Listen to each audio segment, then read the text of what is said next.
Quiet your mind. Ever since the Earth has circled the Sun, there have been fantastic tales of wonder and mystery that the fate of heart dare not discuss. But three brave, uninformed souls have the brass to tackle every extraordinary happenstance, from the modern age to the dawn of Mantis.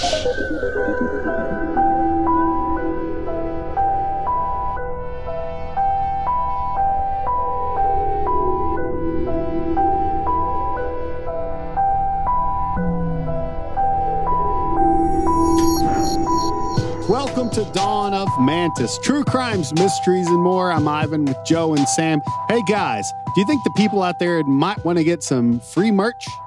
Who wouldn't? Who wouldn't? Free merch. I want free merch.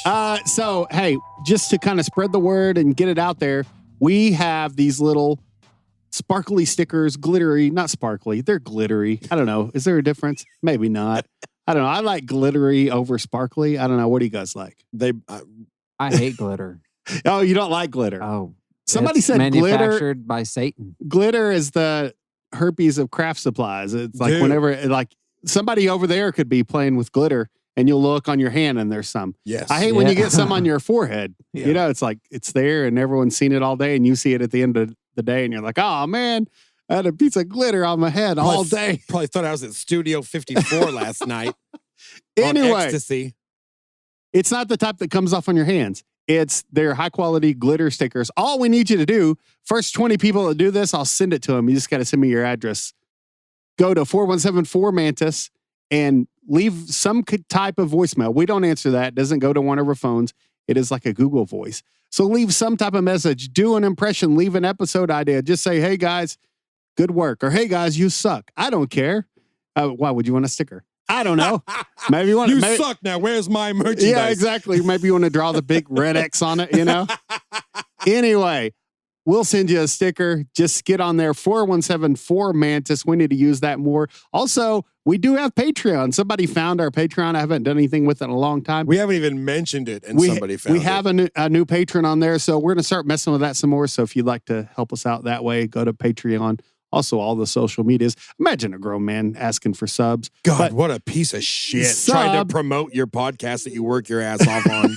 on their spare Give time. me a break. We all have other things, but we come on our spare time and do this. Yeah. Mhm. I don't know. We're a bunch of jerks. But hey, sub, like, and subscribe. Find us on Instagram. Joe posts some stuff on there, post episode. Every once in a while. Yeah. Anyway, how's everyone doing tonight? I've been I'm talking right way as too the long. rain. What about you, Sam? I'm doing good. Yeah. Fantastic. So is this the last part of this series? No. Oh, it's not. Okay. There just keeps being more down the rabbit hole that I keep finding, guys. This could be a goddamn 6 or 7, 8 parter. I don't Hey, know. That's fine with me. Yeah, it's really cool. I mean, I enjoying still it. went home kind of like stirred over the last episode, and I did find where that house was. And it's Oh. in the middle of a field. Wow. So that it's just an empty field where the house used to be. Yeah. But you can kind of tell where the driveway and stuff used to be. You have to show me that later. Yeah, I'll show you. I mean, there's really nothing much to see, but Mobile Instinct did go there. That is But that's not how I awesome. found it. I found a map that had, it's pretty cool. I'll send it to you if I can find it again. It's like dots of where all the stuff took on a Oh, really wow. high quality map somebody made. It's really Hey, cool. Make sure you send that and I'll throw it on YouTube. Oh, yeah. Mhm. And we'll give them some credits, whoever Yeah. it was. Yeah. So look right now. There it is. Okay. See? Look All how right. awesome it is. Whoa, that's incredible. Now I have to find it. I bet I can go in my history and find it. So anyway, it's really cool. I'd still like to go to that place, even though it's nothing now. It's kind of cool that it's nothing. It's just whatever it is, right? Very strange, It is but yeah. the same spot, though. I would like to be in the same space. It'd be cool to be there, just to know. Yeah. But I will exactly. tell you, this episode and any that come after it, again, this is still open-ended. I'm still doing research. I don't know how many it will be, but I do know this. There's no more murders. Yeah, that I kind of read ahead just a little bit. Okay. Yeah. So there's got to be a lot of, I don't know. I'm really intrigued to what there is, but that's awesome. There is some stuff. Yeah, from here on out, it's mostly about the investigation and suspects and, the details of those suspects and all that. So at Lone least wolf there's no stuff. Is there some more lone wolf? Yeah, there's some more. All There's some more right. lone wolf stuff tonight. Yeah. Yeah, I tell you what, I was very confused whenever I was editing because I remember talking about him so much, or I thought we did. And then I was editing this video, last week's episode, and then all that talk, and nothing happened. No, with him. Sam I was even like, you even texted me. I was like, what did we even mention that guy? Yeah. Because This is a he didn't cool seem to do nickname. anything. Well, like we said, not in this case, but you sent that in the text the other day. I thought it was so funny. I just kind of took it. The only thing my rational brain could get out of it, the rational brain that I have, is that they were looking to him to be like the savior. Like if Lone Wolf can't solve it, we're in trouble. It's like, he's going to do it. He's going to do it again. Yeah. Another win for Lone Wolf. But no, But it was like, not at all. and he was never mentioned again. yeah, exactly. We'll mention him a few more times in this episode, but yeah, Sam's text went something like, "Hey, we built up that Lone Wolf guy a lot, and then he never did anything." What And gives, Joe? Right? I was like, did I miss something? No, but it's because he didn't do anything. We'll get to a little bit of what he did in this episode. It's like when Michael Jordan played baseball for a little bit, You Michael still have to Jordan talk- played Oh, yeah, he baseball? did. He did. He Yeah. tried to Bo Jackson it. Yeah, he didn't do so well. But then he went back to the NBA and did For awesome the again. Chicago White Sox or their minor league Yeah, their team. minor league Yeah. team. And see, he didn't do much either. He was kind of like the lone wolf of sports. Okay. He didn't do much there, but everyone was talking about him just because of reputation. Just So I think because that's it's- probably what it was. Yeah. Yeah. Anyway, the good old lone wolf. So, hey, let's get into it if we got nothing else. Texarkana became ground zero for headline-hungry reporters dying to get the scoop on the Phantom Killer. They flooded into town like locusts. And, of course, Ranger Gonzalez was anxious to gather them together and hold court at every opportunity. So we're already talking about that guy. Okay. The Ranger was good for press, but turned out to be better at riding and shooting than detecting. Well, hey, maybe that was his, he's not so much about solving it, but when you can put him on somebody and you need him taken down, yeah. There we go. So, I mean, there's nothing to sneeze at. He That's was awesome. No one disputes that he was really just the face of it, Yeah, exactly. Yeah. And Yeah. I think I mentioned it in the last episode. The most he did was just go and he would talk to the other detectives. What'd you find out today? And then just kind of regurgitate that to the press. Yeah. Regurgitate. Well, that I works. said regurgitate. I mean, is that not what you're doing? You take it in and then you're like, here's what I got. Regurgitating. Yeah. It's a brand new word I just made up. Yeah. I'm going to hurl you out some information. It's regurgitating when it's to the. I'm going to hurl. Anyway. So yeah, he'd basically just ride around each day. He would ask the other officers what they'd found, or at least what their theory was. And then, like I just said, he would run back to the press and then he would present those theories as his own. Got to have that guy, though. You kind of do have to have some guy. But wait. I just processed something as I was forming that sentence. You said as his own at the very end. Yes. Yeah, that's a little sketchy. Here's what I was thinking. Yeah, exactly. Ooh. That's very intuitive, Ranger Gonzalez. Well, that's why they call me Lone Wolf. Behind the scenes, some guy's throwing a clipboard like, that was my idea. Son of a bitch. I'm not going to tell that guy my stuff anymore. Yeah, exactly. Yeah. And they stopped.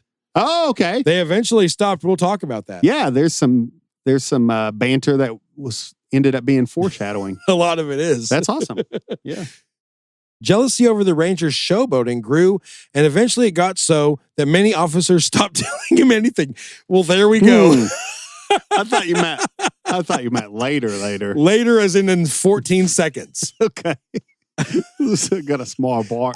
Bar on later. I didn't know it was But that soon. Hey, that's okay. It did happen later. I cannot dispute that. Mahaffey, editor at the Gazette, was equally frustrated with Gonzalez for overstepping his bounds and, as he put it, trying to run the Gazette himself. This guy was a real showboater. The final straw for many folks came just a few days after the Starks' attacks. Their home had obviously been cordoned off and placed off limits because it was a crime scene. But one evening, a neighbor of theirs called reporting flashes from inside the house. Uh-oh. Thinking that the Phantom may have returned or something odd, Trooper Tackett and Mahaffey jumped in their cars and raced to the Starks' farm. When they arrived, Tackett drew his weapon and yelled and said, "You called it." That's what I thought. Yeah. Ivan just did the photograph. You gave me some clues. Pantomime. You gave me some clues before that. Tackett yelled, "We've got the house surrounded. You may as well give up. Come out with your hands up." The front door slowly creaked open, and guess what happened? A guy with the camera walked out. Close. Oh.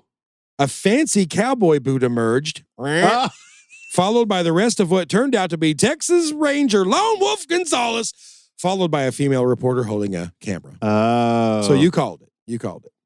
Did he give her like special access? I bet he gave her special access. I bet he gave her special access. Not what I was asking, but you're the podcaster. Behind his zipper, he gave her special access. I don't know if that happened. Probably not. But Lone Wolf sheepishly explained that he'd been reenacting the murders for her, and the flashes they had seen was, of course, her taking pictures. Yeah. An exclusive. I didn't mean special access. Exclusive. You want to go to their house and do an exclusive? There. Right? Okay. I don't know. Lone Wolf. At this, Tackett blew up and said, Mahaffey, you can quote me as saying that the Phantom murders will never be solved until Texarkana gets rid of the big city press and Texas Rangers. Wow. He was done. That's bold. The Starks' home and the Lovers' Lanes, where the other attacks had taken place, were now pretty much always crawling with photographers and newsmen, interviewing anyone who'd give them the time of day. This was the story of the hour. Yeah. They were so hungry for a headline, they'd take any off-killer comment from any law enforcement officer and run with it. Okay. And of course, that shit still happens. Yeah. For sure. Yeah, exactly. After one officer referred to the Phantom as a pervert, a slew of headlines printed was calling the Phantom a sex-crazed maniac and falsely claimed the Phantom had mutilated the female bodies. So things got better before they got worse, and before it was over, the horde of reporters became quite a nuisance to the Texarkana locals.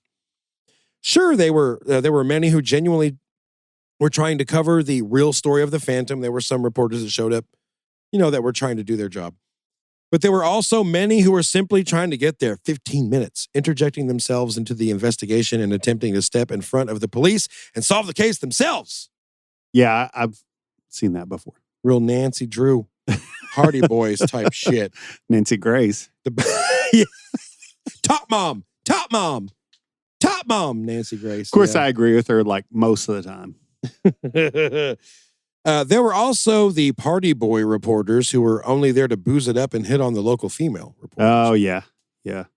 Several of these out-of-towners were arrested for public drunkenness, disorderly conduct, and fighting. Which does not help, and it's taking away police resources. Yes. Yeah. Absolutely. Go home, people. If you're going to do your job. Yeah, exactly. Then there was the out-of-town reporter who had set up an undercover operation with a local female reporter. Okay. What are they doing? What are they trying to bring to light? They were caught doing the no pants dance in the back of a car. Oh, no. But they claimed they were posing as a helpless couple to lure in the Phantom. Oh, yeah. So what happened with me and Julie was we just thought like if we went to this Lover's Lane and actually like got in the back and like, had sex, this would lure in the Phantom and we get the scoop. That's what the guy told her, probably. Yeah. Like, yeah. Well, you don't care about this community? You don't want to help? Yeah. All right. Well, it didn't work, though. Sorry. If you don't listen, if you don't take off your skirt, you don't care about Texarkana. Exactly. Yeah. What about the victims? You want to catch this guy or not? Yeah. But reporters weren't the only ones flocking to Texarkana. As we stated in the last episode, officers and agents from several law enforcement agencies were sent to town.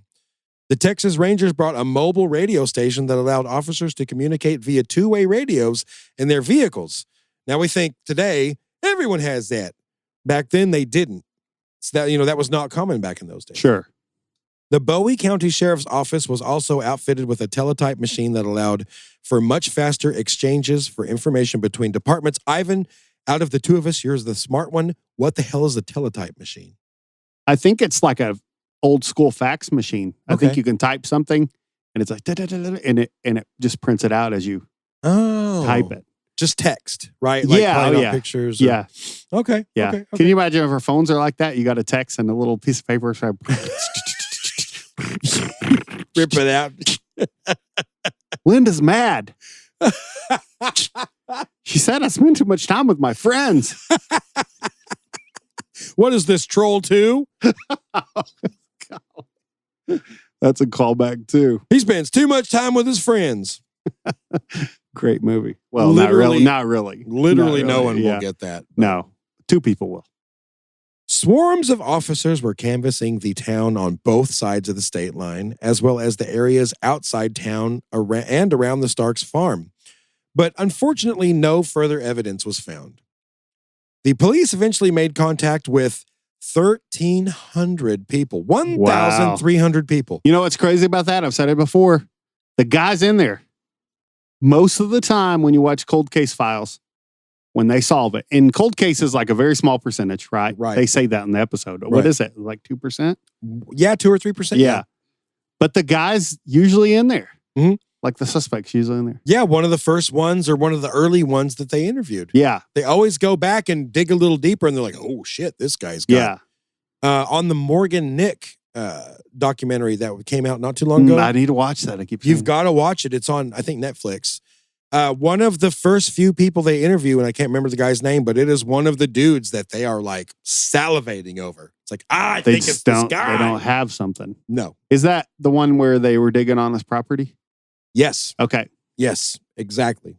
So yeah, 1,300 people they made contact with in relation to the murders. And of course, there were several false confessions made like there always is. Yeah, that's so weird. Don't understand those. Yeah, I don't know. The people most affected by this circus, of course, were the citizens of Texarkana. Obviously, they were terrified. People who had never locked their doors before were battening down the hatches every time they went to bed or left the house. After the Starks attacks, people didn't even feel safe in their own homes. Within a week, every curtain, blind, and window shade in every Texarkana store was sold out. Wow. Imagine that. Like, you would be freaked out. Yeah. I think about that sometimes, like open windows at night and end up shutting them down. But I mean, I don't have a fear of bullets coming through, but yeah, that is crazy. So calls about suspicious intruders flooded the police department and sheriff's office. Any firecracker or car backfire was called in and reported as the phantom next strike, right? You'd think that was going on. Sure. Door-to-door salesmen began to avoid the city entirely after several were greeted by the barrel of a shotgun after knocking on someone's door. Armed citizens formed vigilante groups and went out phantom hunting every night. And any drifter or bum out after dark risked a hasty, brutal roadside interrogation by the mob. Wow. But as the media's constant attention caused the myth of the Phantom to loom larger and larger, so too did his influence. They called it Phantom Mania. Wow. To put it in modern terms, the Phantom began to live rent-free in everyone's head. Oh, wow. I like the term. Yeah. That's a term we don't use a lot anymore. Even like up to 200 miles away, towns far away, but kind of in the region. Sure. Were freaked out. Yeah. Many women whose husbands worked nights began to stay with relatives or in hotel rooms, even 160 miles away in Little Rock. In surrounding towns all over Texas and Arkansas, families would cover their windows and prop chairs under the doorknobs before going to bed. Even miles away in Louisville, Arkansas, people stopped leaving their houses after dark. The Phantom was the perfect boogeyman. No one had really had a clue to a single identifying feature other than he was a man. Remember with, I think it was Richard Griffin and Polly Moore? Mm-hmm. We don't even know if the dude's white or black. Yeah. Because one of them said he was a light-skinned black guy and the other one said he was a dark-skinned white guy. Yeah. We have no idea. We just know he's male. Yeah. That's it. Yeah. That's just, that's got to make it 1,000 times worse. Like, yeah. It could be anyone. That's funny because the next sentence reads, the Phantom was everyone. The Phantom was no one. The Phantom could have been anyone. Yeah. You are good, sir. Yeah. Hundreds of people called in insisting the Phantom was their uncle or their ex-husband or coworker or bus driver. One man claiming to be a psychic called in and said if the police fronted him, if they gave him the bounty, if they gave him that money, he'd lead them to the Phantom. Oh, wow. Yeah. That's nice of him. They declined. Yeah. Why don't you lead us to him first and then give you the money? That's the way a reward classically works anyway. No, but due to my psychic abilities, the way they work is I got to have money first. Yeah.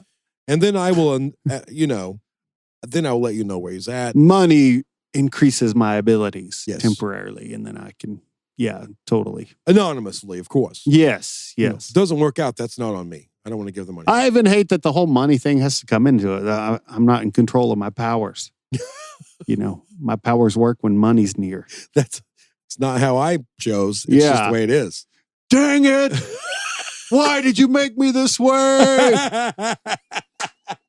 I can only be psychic when I'm getting money. Like you said, like if psychics were really psychic, they'd just play the lottery. I had a boss one time. Yeah, they would. They would. I had a boss one time we were talking about the Psychic Friends Network, and he was a real quirky guy, kind of like me. But he said, I don't call the Psychic Friends Network. I figure if they're really psychic, they'll call me. Yeah. Was it Miss Cleo? Yeah. Well, her and Dionne Warwick. Remember when all that was going on? That was going crazy. Oh, yeah. There's a documentary about that. Oh, there is? Maybe HBO or Netflix. I didn't watch it yet, but it's called Call Miss Cleo. If you watched it, let us know how it is. 4174 Mentis. Even if you remember Miss Cleo, call in. Yeah. Do your best Miss Cleo impression. If you do Miss Cleo, I'll send you 2 stickers. 2 glittery, sparkly stickers. The 4 known phantom killer attacks had all taken place on weekends. Okay. Friday night, Saturday night, or even Sunday in the early morning hours, I think. And the murders had all taken place 3 weekends apart. Remember that? Mm-hmm. Yep. Moonlight murders. Exactly. Since Virgil Starks was killed on Friday, May 3rd, this meant that the phantom would surely strike again on May 24th, 25th, or 26th. Uh-oh. As that weekend approached, an already paranoid Texarkana damn near went into a frenzy. I bet people left town, didn't they? Several people left town, went to visit relatives that were out of town. Yes. Everyone was afraid they'd be the next victim. Sure, you could avoid parking out on lovers' lanes, but now the son of a bitch was he was killing people in their homes. Yeah. Texarkanians locked their doors, loaded their weapons, pulled their blinds, and waited. But then something strange happened. Nothing. Yeah. Good. Very good. Nothing happened. Then a month passed. Nothing. Then 6 weeks. Nothing. Had the phantom killer moved on? Had he stopped altogether? Had he been thrown in jail for some other offense? Had he died? It just seems like that would be the way to finally solve it. Like if we could figure out, like, I don't know, the numbers are ginormous, I'm sure. But like people that died, people went to jail. I'm sure this has been looked at. There's no way I'm paving new ground. But I'm sure they looked at it and they didn't find anything, but I would just think that you could have. I mean, everything's a small chance in this case anyway, but it's got to be, I mean, they don't stop. Most of the time, they don't stop. Right. And most of the time, a murderer is also involved in some other petty crimes. Like you said, exactly. and then they do get thrown in jail on some other offense. Or long, like some kind of rape thing, like, they get a sentence for that. But I know that was looked at. It has to be. I mean, Lone Wolf would have looked at that. Oh, of course. I mean, of course he could look at it himself. He does everything by himself. One could say was a Freudian lone wolf slip. He was a lone wolf, yeah. Exactly.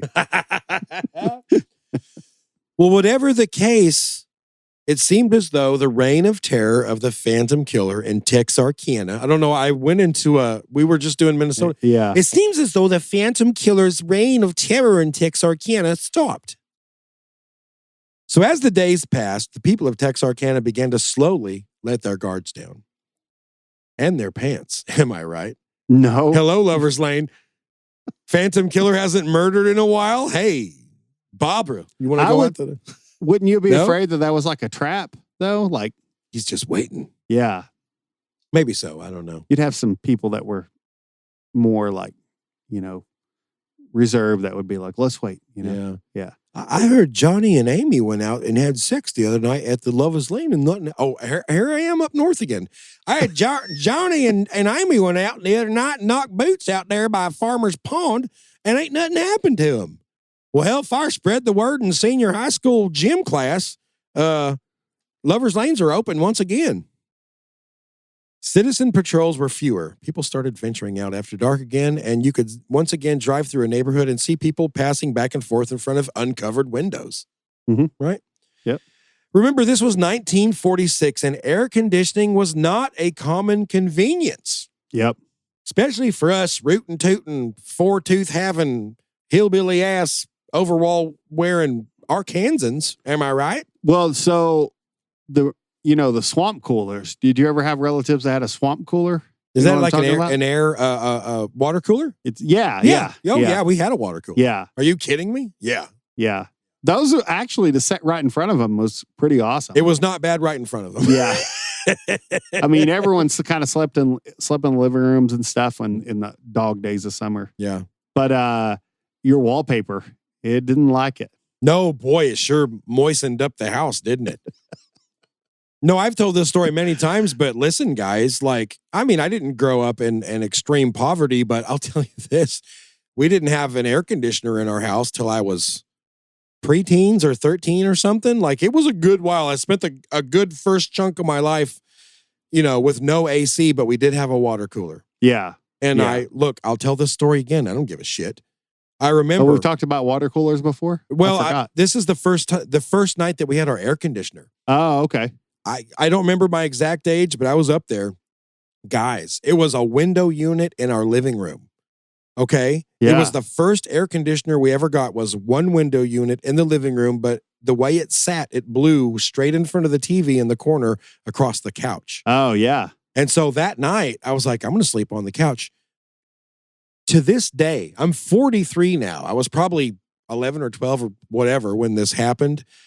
I can still remember, it was incredible. If you haven't experienced air conditioning, yeah, the first time that you do, I'll never forget. Even to this day, I vividly remember laying on that couch with that ice cold air blowing.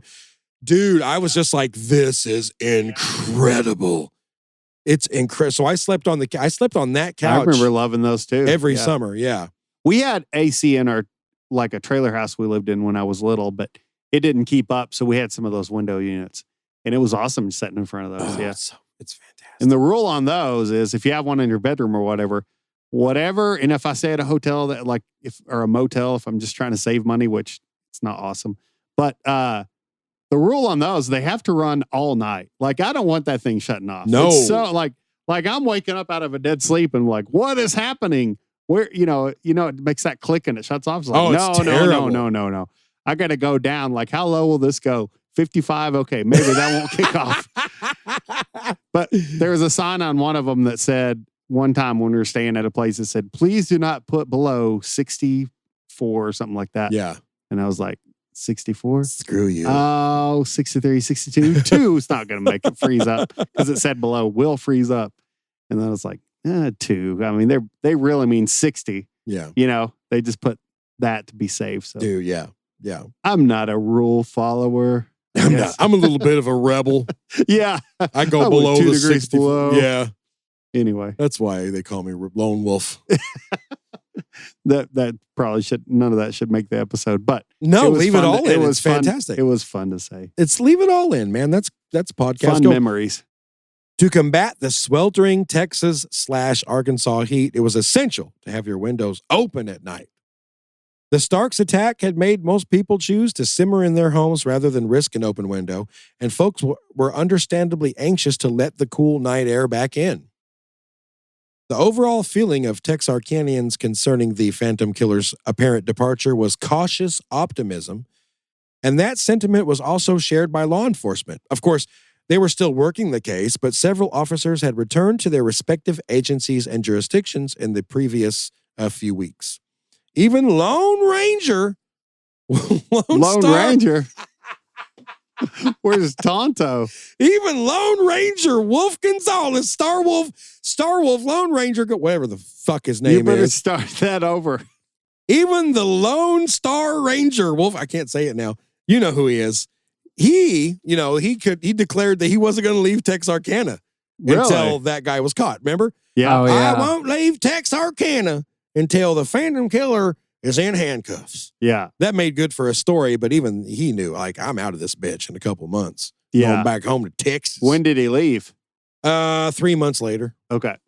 Yeah. Boy, he really held on to his word, didn't he? 3 whole months. Texas Ranger Lone Wolf Gonzalez.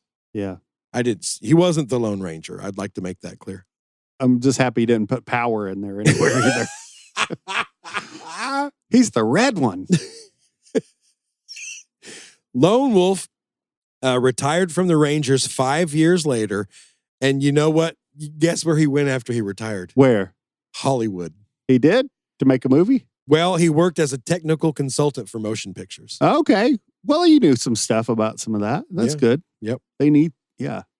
Maybe that is where Lone Wolf McQuade came from. Oh, maybe. It could have been. Except Could have worked with you them. need to drive around in the Dodge Ram Charger. Ram Yeah. Chargers. Yeah. That's what I should have drove around in. He could have very well worked with them and he could have named the character after him. What Who year did that come out? 70 what? I'll look it up. Yeah, look it up, Six? Sambo.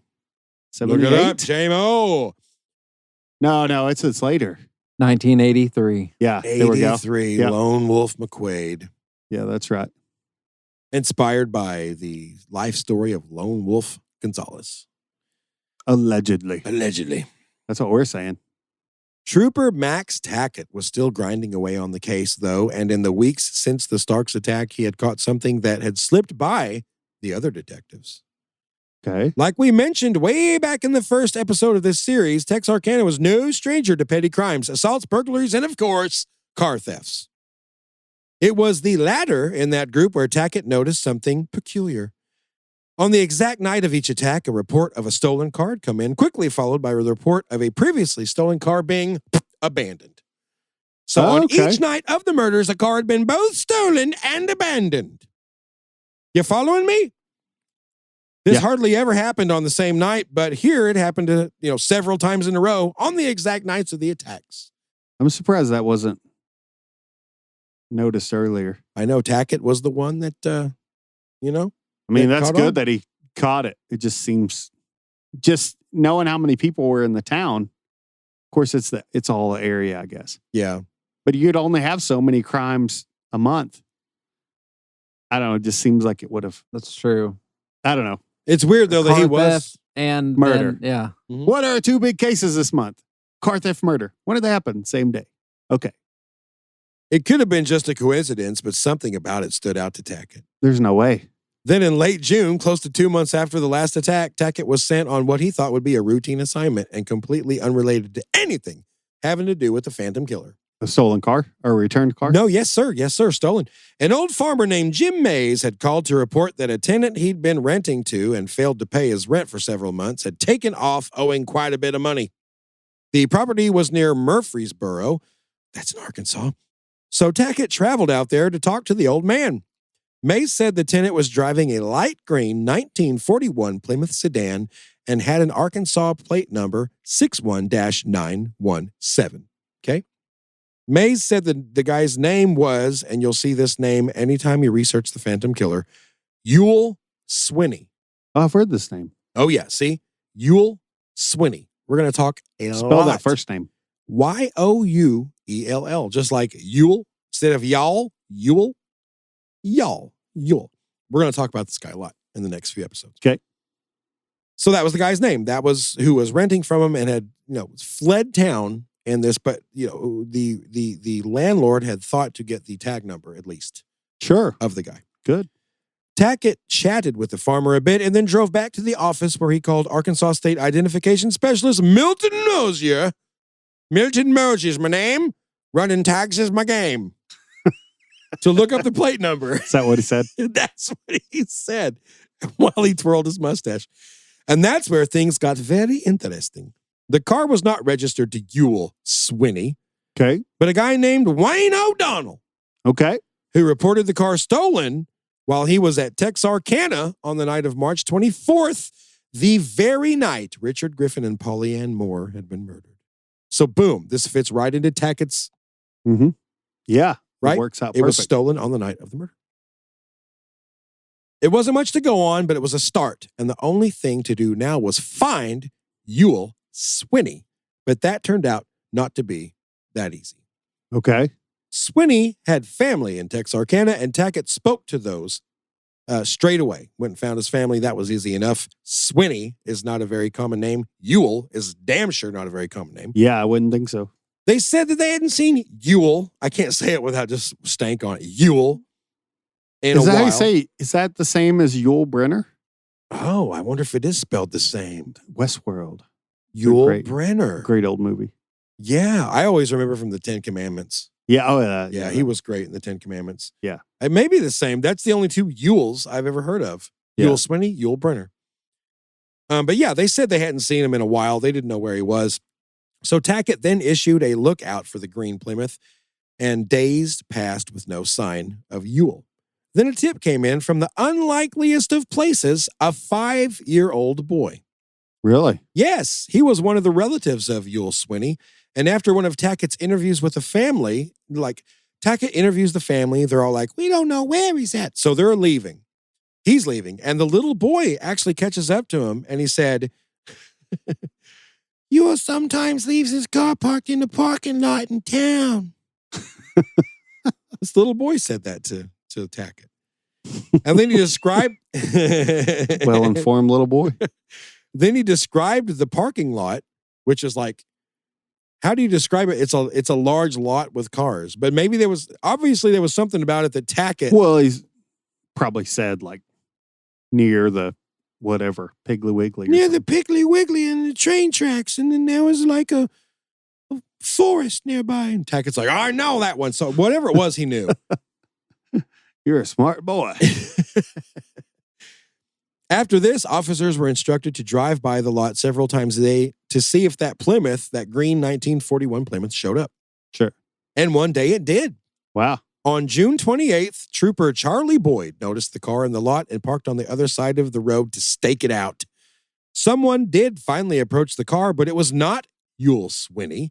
It was a tall, slender woman in her early 20s. As she began to get in the car, Boyd arrested her on the spot. Wow. Who was this mystery lady? Yeah, who was it?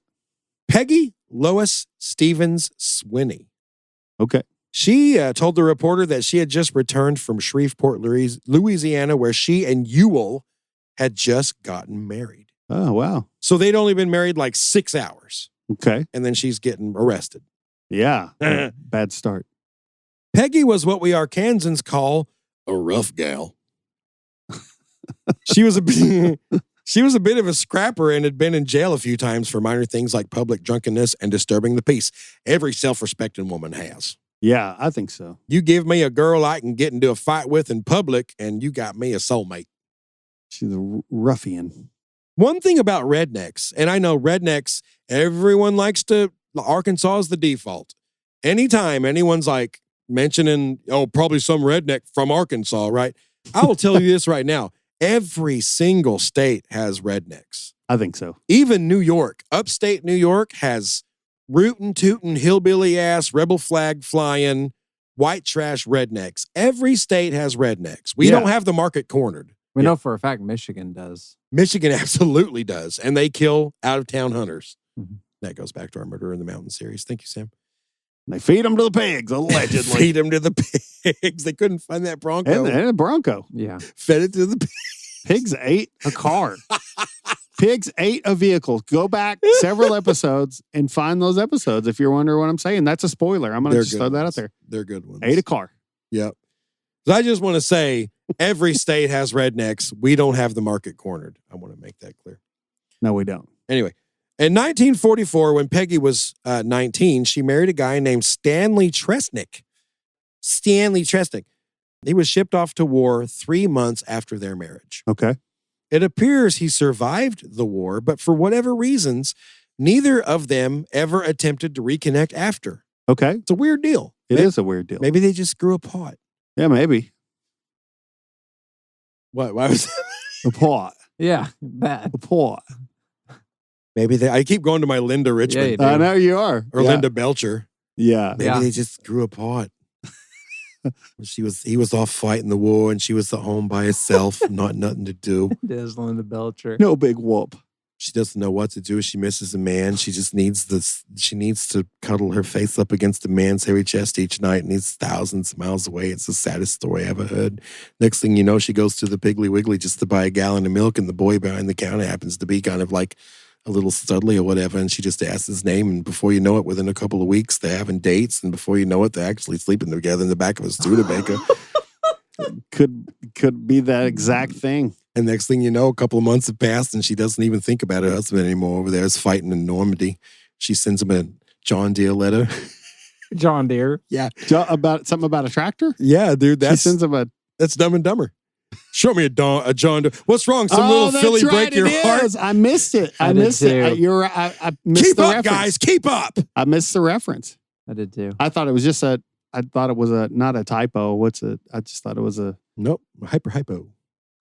Some little filly break your heart. I called what you said a typo. No, it was a girl. Yeah, so. Would that be what? A robot would accuse another robot? That was a typo? That doesn't make any sense. Then she met Youell Swinney. Their first encounter was the type of thing you'd read about in romance novels. Just kidding. It was actually the most white trash redneck Jerry Springer hookup imaginable. Really. In 1946, old Peggy had gotten herself thrown into jail for public drunkenness, okay? Okay. It turns out that she was sharing a cell with a gal that Youell Swinney had been seeing. So when Youell showed up to bust his little chickadee out of jail, he actually hit it off with Peggy instead and busted her out and left his original gal in jail. What? That's how every love affair starts. Yeah. That is so crazy. All right, Like Martha. it's almost like going to the pound and picking out a dog, you know? It's like, you're looking, not that one. That one looks kind of mean. I love you, Martha, but you got a chest as flat as an ironing board, honey. I've got to go home with another bird. Who's this gal? Your name's Peggy? You're here for public I just drunkenness? wonder if she was excited to see him and she was running around and like run up to the bars. That one will be my new forever friend. Isn't that weird, though? He went to the jail to bust out I know, his girl. it's so weird. And then he's like, who are you? Yeah. "Hey, my name's Peggy. It's just like you'd go to the store and you were going to buy butter, but you buy margarine instead. You know, it's like, it's so weird. You Came back with the wrong thing and you come back, oh, where's the butter? Oh, I got margarine instead. I just decided last minute. It's so weird that he did that with a person. It's awesome. It's kind of awesome. It is. It's like window shopping in the red light district. It is so weird. Man, Hey, I'm over here. I know we had a previous thing going on, but this girl over here reminds me of my first grade teacher. And that kind of gets me going. So she's going home with me. It's just so bizarre. I want to know more details about that. It's just, wow. Yeah. That's all I got. I only know that he just left with the other way. You know, he came for the one gal and he left with Peggy instead. It's crazy. But yeah, I guarantee it's true because it seems like a redneck thing. Yeah. So yeah, that's why she and Youell had traveled to Shreveport that morning to get hitched, like at the first opportunity. She said they'd both come back to Texarkana together, but she didn't know where he was when Boyd had slapped the cuffs on her. Of course, she did know where her new husband was. What woman is not going to know Yeah. where her brand new... Just married him. I'm not sure where he is. Yeah, hell no. As I said earlier, good start. She's going to know where you are for the rest of your life. She sure as shit is not losing track of you 4 hours after you got married. An officer stayed behind to survey the lot as Boyd took Peggy into the station, but Youell never showed up. Marriage is great. I don't know why I'm making this. I don't know what I'm making stuff sound like, but it's cool, man. I'm happy. Y'all, you know what I mean? Our single listeners are like, man, Joe's killing it tonight. That's why we're single. It's okay. Your lady is going to know where you are every minute for the rest of your life, but you know, that's just the way it goes. You're married. Like, you can't just go off the radar. No. You know, you gotta expect that stuff. Yeah, I think so. Okay. To some degree. For the next couple weeks, Youell Swinney was nowhere to be found. It's the stupidest fucking name I've ever heard in my life. I just can't say it without stank. Youell Swinney. It's fine. Sorry. If there's anyone else with that name. Exactly. Oh, I'm just looking on our analytics. We just lost Youell Swinney. He's sub since the beginning. There's no other Youell Swinney. I guarantee it. I guarantee there's not one. If you'll remember back to our Phantom Marine episode, which also occurred in Arkansas in 1946, photographs weren't super common back then. People usually didn't have 100 pictures of themselves every damn day like they do nowadays. So Peggy didn't even have a photo of her new husband. Yeah. And the police didn't even know what the guy they were looking for looked like. Yeah. In the meantime, the police began to interview Peggy. Up until then, there was only vague hope that Tackett's stolen abandoned car theory had anything to do with the Phantom, and an even more vague hope that Youell Swinney might possibly have something to do with the attacks.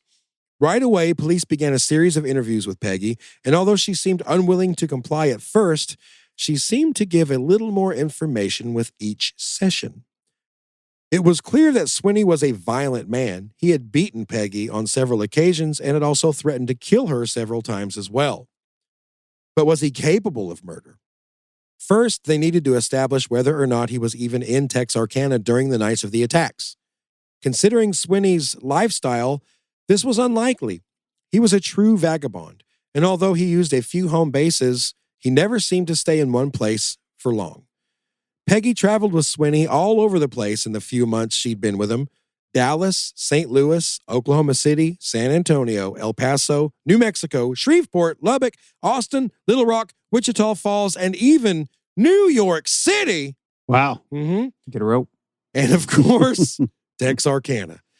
They'd get a hotel in a certain town, and Swinney might even get a job for a little bit, but each stint always ended up with a boosted car and another city. Okay. They'd pick up hitchhikers, drive them a good ways, and then steal all of their luggage and leave them stranded. Kind of like the Red Hall thing, but they didn't kill them. Maybe they didn't. Maybe. We'll get to that later. Yeah. But oddly enough, the more Peggy talked, the more police realized something. She placed Swinney back in Texarkana on the weekend of every attack. Oh, okay. They had to locate Youell Swinney, and they finally caught a break on July 15th, a little more than 2 weeks after arresting Peggy. On that day, a Monday, a shiny new Plymouth pulled into Ed Hammock's car lot in Atlanta, Texas, about 25 miles south of Texarkana. Remember, Atlanta High School was where Betty Jo Booker had went. Okay. I think it was her. A skinny man dressed sharply in a white shirt and tie stepped out of the car and asked to see the dealer. He was looking to sell the Plymouth. Since new car production had nearly slowed to a halt during the war and new cars were scarce, Cleon Partain, the dealer on the lot that day, rushed out to strike a deal. The man claimed he'd lost his job right after buying this car and he could not afford it any longer. Sounded reasonable enough, but the first thing that struck Partain as odd was the fact that he didn't recognize the Plymouth's owner. Partain knew everyone in Atlanta, it's a small town, and just about everyone in Cass County for that matter, but he'd never seen this cat before. A friend of Partain's on the lot that day, named Hibbett Lee, these are weird names, was also there just kind of hanging around talking to the guy. He'd never seen this man before either.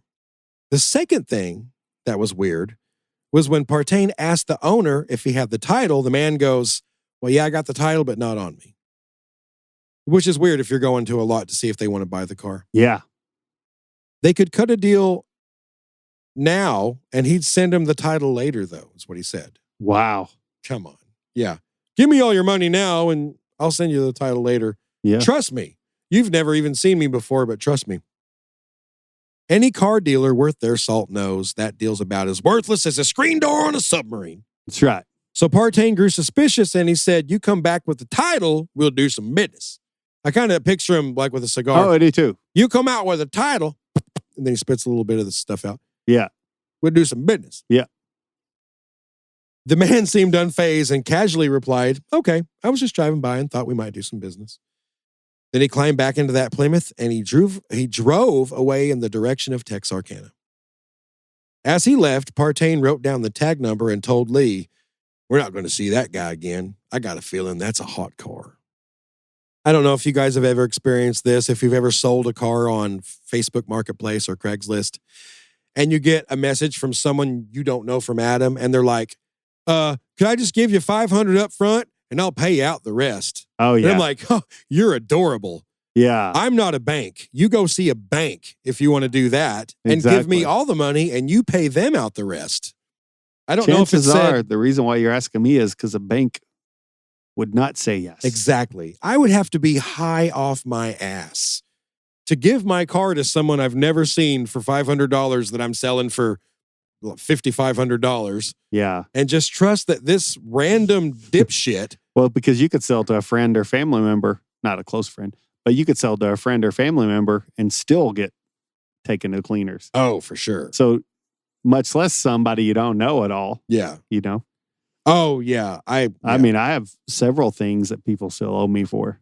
Oh, I do too. But I'm, I don't think about them unless we're talking about something like this. Oh, yeah. And I'd never say anything to them because at this point, it's like, you go. It's fine. Live your life. Yeah, I had a friend that I sold. I think it was like I sold an old car to for like $1,500, and he gave me like $400 up front, and then the rest of it he was just like, "Man, I'm broke." Yeah, man. Times are tough. Hey, how about that other money? He's like, "Man, I am broke," and I'm like, "Boy, I know how that is because that's why I want my goddamn money from you." But yeah, it's just a wash at that point. You're like, "Well, all right." You see him at the steakhouse or something. I'm eating some of this steak. Of course, you do want food over your payment, but maybe not ribeyes. And it's fine, dude. It's fine. It's fine in the end. Whatever. Their names are no. It all works out. So Partain then called Homer Carter. That's the town marshal of Atlanta, Texas. Okay. And that guy, Carter, alerted the police in Texarkana to be on the lookout for a 1946 Plymouth. He gave them the tag number. Before long, Partain's suspicions were confirmed. The car had been reported as stolen out of Pampa. Okay. Pampa. I've heard of that. Pampa, Texas, right? Yes, a speck on the map out in the Texas Panhandle. Yep. I know exactly where that is. It's near Amarillo, but about 500 miles from Texarkana. I'd never heard of it. It was kind of right in the heart of all the Dust Bowl stuff. Oh, okay, Pampa. Yeah. So I can't believe you've heard of it, man. That's crazy. Yeah. I thought it was in Florpa. Pampa Florpa. Yeah, very good. Because I thought Tampa as well. I wonder if it's pronounced like Tampa, Pampa, or is it Pampa? I don't know. Yeah. Good job, Sam. Stupid. Tampa, Pampa. Carter hadn't seen the man, so he grabbed. Don't judge yourself for being stupid. I've been stupid 99% of this. I'm still giggling about it. It's funny. I love stuff like Florpa. that. It's good. It's almost like a Tim and Eric bit. It really is. Something from Rick and Morty or something. So Carter doesn't know what this guy looks like. So he grabs Hibbett Lee, because that was the dude that was on the lot that day that did know what this guy looked like. You come with me. And they head towards Texarkana. On the way, Officer Tackett was called, and a plan was formed. Tackett would hurry home and change out of his uniform into civilian clothes. Okay. And then he and Lee would start searching places around Texarkana until Lee spotted the man from the car lot. So Lee could be like, "There's the fella," and secretly tell Tackett, who was now dressed in civilian clothes. Okay. The thing was, they didn't want, if Youell Swinney sees a cop, he's going to flip and run. Bolt. Yeah. But also, I didn't put it in the notes, which I should have. This Hibbett Lee guy was a pretty flamboyant character. So he kind of looked like Boss Hogg. Okay. He was in like a white suit with flamboyant cowboy boots and a big old hat. So the deal was, Hibbett Lee, you try to spot the guy, but you try to kind of stay in the background and let me know, because this guy's going to see your big, fat, white ass before he sees me probably. Did you say wide? White. Sure. Both. Both apply. I don't think he was a fat guy. I saw a picture of him. He wasn't fat. But he had a white suit on, I think. Gotcha. I don't know. Which is noticeable. The pair walked around a few different stores and businesses before entering the Arkansas Motor Coach I can't say that. Motor Coach? The Arkansas Motor Coach station just off Front Street. As soon as they walked in, a tall, scrawny, nicely dressed man bolted for the back door. It was their guy. It was Youell Swinney. Tackett gave chase and quickly cornered the man on the fire escape.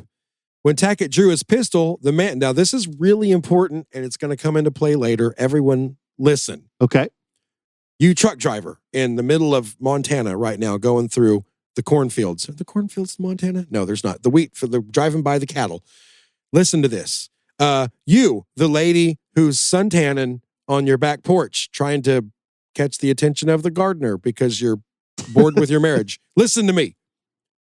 This is what happened. Tackett cornered him on the fire escape, drew his pistol. The guy raised his hands and said, "Don't shoot me." Tackett patted him down and said, "I'm not going to shoot you for stealing cars. You moke, you dumbass." The guy replied, "Mister, don't play games with me. You want me for a lot more than stealing cars. I'll spend the rest of my life behind bars for this one." Okay. Right? I know what you're getting at. That's what he said. That's what this guy said. As Tackett led the man out on the street, Miller County Sheriff or Chief Deputy Tillman Johnson was there to help bring him in. As the three of them drove towards the station, the man grew frantic and said, and I'll use the correct Arkansas accent this time and not the Bronx, Mr. Johnson, what do you think they're going to do for me for this? Will they give me the chair? Johnson looked at Tackett, confused. They don't give you the chair for boosting cars, man. The hell are you talking about? The man said, hell, I know it. I went to... Can't do it. Hell, I know what you want me for. It's more than for stealing cars. You don't electrocute someone for stealing cars. Do you think I'd be lucky enough to get out in 25 years? Yes. That's the guy. That's the big fat guy that got beat to death in Shawshank Redemption. Yeah, that's it. Remember? Yeah. When he walks in there and he's like, everyone's like, just stop talking, man. He's like, I don't understand. I'm not supposed to be here. And then he beats him up. And he's like, take this tub of shit to the infirmary. But, great movie. Fresh fish. But the guy knew that the cops were looking for him. He could be the guy. But I'm just saying, like, he knew the cops were looking for him, right? And so he could have knew they were thinking of him for the murders. So he could have been scared the whole time that they were going to... Because back then, probably you didn't need... I don't know, maybe people went down without a lot of evidence a lot. Maybe that was that's what it seemed like to the general public. Yeah. So he could have just been afraid, and he could have said those things being afraid, unless there's something else he said that... Oh, so you're playing devil's advocate. Sort of. Okay. I'm just saying it could be. Okay. No, I get it. Okay. Yeah, but it's very intriguing that he would say those things too. Okay. Yeah. It's interesting for I'm sure. going to play both. Well, scenarios. Okay. Someone needs to. I'm not going to. By pure luck, when the man got to the station, a photographer named Ted Dugan just happened to be stopping by to shoot the breeze with the officers. He asked the man if they'd mind if he took a photo. They said, sure. Thanks to Dugan, that moment was forever captured. And for those of you watching on YouTube, we will now post that photo. And for those of you not, just use your imagination. So from left to right, that's Chief Deputy Johnson, Arkansas State Policeman Charlie Boyd, Youell Swinney, Arkansas State Policeman Max Tackett, Hibbett Lee, and finally Atlanta City Marshal Homer Carter. After the photo, Swinney was processed and led up to the 4th floor, where he was placed in the cell next to his new wife. But it looks like their new honeymoon was going to be spent behind bars. Right? It'd be funny if it was the same jail and the other lady was still in there too. Oh, wish you would have got me now, bucko. I would have ratted you out. Y'all. Now that Swinney was safely in custody, police continued their questioning of Peggy. Even though she'd been given, some great information already, they suspected she knew a lot more. Yeah, she'd have to. And guess what, buddy? They were right. Oh, wow. Oh, my God. Were they ever right? She dropped some truth bombs in the next episode. Oh, man. That's all we got for tonight. Man, I'm super intrigued now. Yeah. Because I always thought there was nothing for this case. Like, I thought after last episode, I was like, I just thought there's nothing else. Yeah, I may have said in some earlier episodes, too, like, there's no one even interesting, but this guy's pretty interesting. Okay. Look, I kind of did a brief once-over of the case, and then, I've said since the beginning, the tail end of this thing is not done. So I'm still learning more and research, because, things have been crazy lately, and I didn't have I'm sorry, guys, I didn't have a chance to do 150 freaking hours of research already for you. I'm still in the process of it, and I don't know exactly what happens at the end of this. That's okay. I do know that he doesn't get caught, but I don't know. I didn't know how interesting this Youell Swinney guy was. I'll tell you that. Okay. Doing subsequent research. So that's what what she's talking about in the next episode. We're diving way deep into Youell Swinney on the next episode. Wow. So okay. It's very dude. There's a lot of people who think he's the guy. Okay. Yeah. So, and then they have that great photo of him. It's a good photo. Good looking guy. Yeah. I mean, it's just, not what I expected. Well, yeah, it's just high quality. It's really, it's just that it's not some like photo where some guy was in the press pool taking it from a car and you just barely saw him. And I expected like a grainy type of thing, but the fact that the guy was able to say, "Hey, can I take a photo?" And they all lined up for it, and it's awesome. Yeah, it is. That's why I said it is nice that Ted Dugan, he was a professional photographer. Yeah. And he had a legit camera. So yeah, it's awesome that he just happened to be there and we got that great photo. But having said that, yeah, so Youell Swinney is what, third from left? Mm-hmm. He does not look like, the accounts of the Phantom Killer that we've read was that he was this big, powerful guy and really assertive, deep voice. That he looks like a wet blanket. Like he does not look. I mean, I don't Even think his posture. Yeah. I don't think, as long as you have weapons, you don't really have to be that big. I will He looks notice. like Barney Fife. He kind of does. looks like He's built like Yeah. Barney Fife. Yeah, he Don kind of Knotts. does. Don Knotts. yeah. So Hibbett Lee is the second from the right. He is not the big, fat, boss hog, white suit wearing gentleman I described him as. But he was more flamboyant than your They all average. had, well, not all of them. A couple of them, they have their hats way back. That must have been a thing back in the That day. was a thing. Yeah, you had to show your widow's peak under your hat. Yeah. But then the other two guys, they're kind of down. I don't know. It's a good photo, man. They all very much look like men of their time. They It's look like like- dudes from the 40s. Way far back, a little bit more forward, a little bit more forward, and then really far forward from right to left. If Oh, I'm you're totally right. over-examining that photo, Yeah. it's gradually more down. It is. You only get hat analysis at the Dawn of Mantis That's podcast. right. At no other podcast. This means something, like Close Encounters.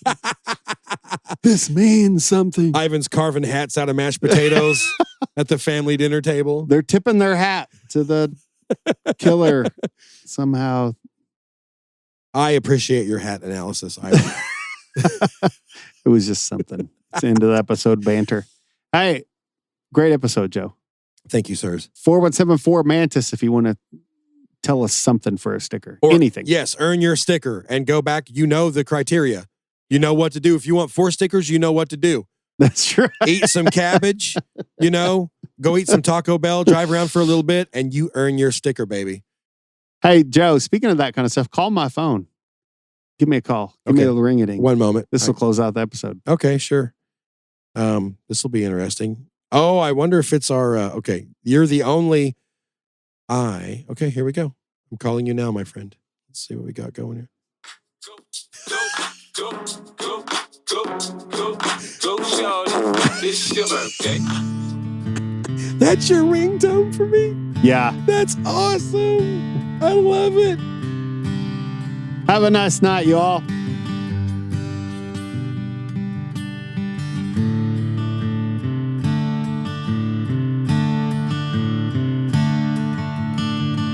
Let me tell you about some fellas I know, named Ivan, Sam, and Joe. They got themselves a little podcast, And they talk about everything under the sun that they find interesting, spooky, or fun. And they sure ain't trying to impress no one. The remedy to too much time on your answers. Take a little listen to the Dawn of Mantis.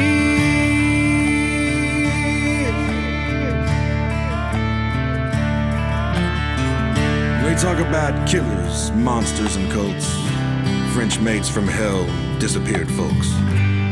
Occasionally throw in a few dad jokes. They try to make every story extra nice by adding their own ginger spice. Not one time or two, but thrice. The remedy to too much time on your answers. Take a little listen to the Dawn of Mantis.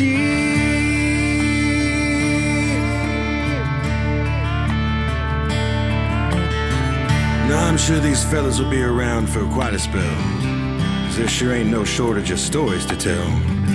'Cause this old world's as weird as hell.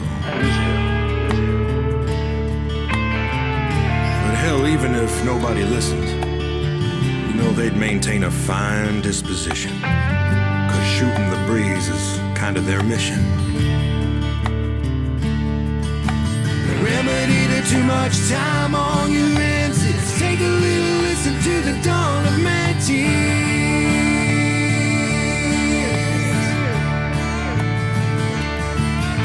The remedy to too much time on your answers. Take a little listen to the dawn